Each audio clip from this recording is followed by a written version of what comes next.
अब इसके बाद में सर इसको सॉल्व कैसे करना है? जैसे मान लो कि इनमें से एक की वेलोसिटी मैंने आपको दे दी, मान लो इसकी वेलोसिटी है v और आपको बोल दिया कि इसकी वेलोसिटी फाइंड आउट करो। तो इसकी वेलोसिटी को मान लो va दे दो, va आपको पता है और आपको vb फाइंड आउट करना है और इसकी वेलोसिटी vb है, ठीक है। अब va की वैल्यू मान लो 10, 20, 50 जो भी है वो आपको नॉन है और vb फाइंड आउट करना है, या फिर vb की वैल्यू नॉन है आपके लिए और va फाइंड आउट करना है। तो कैसे फाइंड आउट करते हैं ये देखो। तो इसका प्रोसेस क्या है, इसकी ट्रिक क्या है कि ये जो सरफेस है कांटेक्ट वाली, उस सरफेस को बनाओ।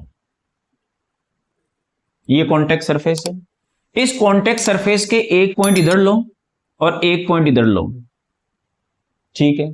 ये वाला जो पॉइंट है, ये पॉइंट किस बॉडी का है, ए का। तो ये पॉइंट किधर जा रहा है, इधर। इसकी वेलोसिटी कितनी है, गिवन है, दैट इज va। ये पॉइंट किसका है, ये बी बॉडी का है। ये किधर जा रहा है पॉइंट, तो नो डाउट ये नीचे जा रहा है। इसकी वेलोसिटी कितनी है, vb, जो अपन को फाइंड आउट करनी है। पहला काम।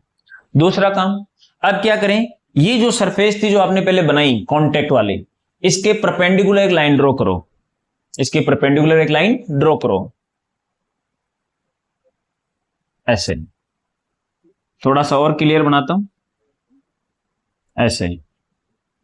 ये परपेंडिकुलर लाइन अपन ने ड्रॉ की, ठीक है। अब ध्यान से देखो कि हमारे को ये वाला एंगल गिवन होगा, तो ये मान लो कि थीटा है। ये एंगल कितना है, थीटा। अगर ये एंगल थीटा होगा तो कंपल्सरली ये एंगल भी थीटा होगा, और अगर ये एंगल थीटा होगा तो कंपल्सरली ये एंगल जो रहेगा ये 90 माइनस थीटा रहेगा, ऑब्वियसली। अब क्या करना है अपन को, ये जो परपेंडिकुलर आपने ड्रॉ किया है इस पर इस वेलोसिटी का कंपोनेंट भी बनाओ और इस वेलोसिटी का भी कंपोनेंट बनाओ। तो इस वेलोसिटी का, दैट इज vb का, इधर कंपोनेंट क्या होगा, तो थीटा के साथ बेस कोस बनेगा, तो इधर बनेगा vb cos theta, vb cos theta.